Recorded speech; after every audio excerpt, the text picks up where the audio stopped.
हम तो प्यार करके तुम भाग गई हो। कहा जान तू हमें के इतना धोखा दे रहे हो, हम गरीब के लड़के आई। अब भैया तो सपोर्ट कर हम लोग हमरा के। हम मेहरू भाग गई बे नोयल में अभी आते नहीं की। भैया गरीब बानी हम वीडियो शेयर कर हम लोग भैया। हम मेहरू के वीडियो हम देख ले कम से कम। नोयल चल गई बिया। कितना तो फोन करते हैं तो बेटी तुमको नंबर बताओ तो ये भैया ये वीडियो शेयर कर हम गरीब के लड़के आई। हम गरीब के हम बहुत पैसा वाला ना है हमारा पैसा कोई नहीं के हम गरीब के लड़के आई। हम प्यार कोइल हमरा से अगर हम नोयल भाग गई बिया कॉल के नोयल भाग गई बिया ये भैया ये वीडियो शेयर करी हम जान के लगे पहुंच जाओ कि देसी एक्टर तोर पतन पूरा भैया हो हमार पूरा जवानी चौतल मतल कर देबा पूरा पसीना के पूरे देह भर गइल बा। कहे हम प्यार बिना भूखातल बानी।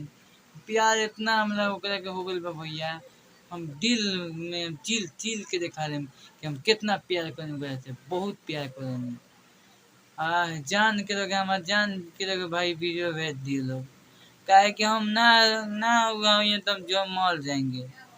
हम जान के लगे भैया पैसा भेज दिलो। तो हम गरीब के लड़का आई का हम दम तोड़ के मर जाएम क्या।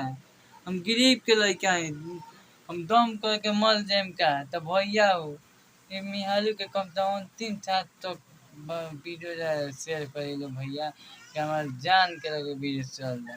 हम ओकरा के इतना प्यार करतनी भैया इतना प्यार करतनी कि केहू ना जानत है कि साला दिन रात सारा बहिन के सोलो खातिर ओकरा के फुलवारी में रात के मिले के चुम्मा खातिर चल रहतनी।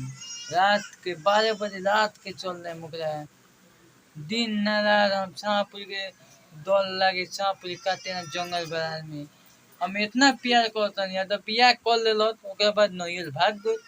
अब फोन करते तो बेटी से बात कर ले वो बेलेसिस में माने दूसरा कॉल पर बात कर ले माने ना बेलेसिस में नंबर डाल ले भैया। अब बताइए बताइए ऐसा बात होता है तो हम क्या कर सकते हैं भैया रोते हैं रोती आएगो तो चला क्या बताए हम रोई आई हो तो हंसी हो तो भैया कहे मेहरू हम इतन में पड़े तो क्या करी क्या करी लड़को बाहर तो तेरे घर में तो हंसाइए रहो और एक के हमें हमें एगो तो हमें इतनी हालत खराब हो गई में लड़का होता ना बतिया होते हैं तो रो तो बताइए बताइए।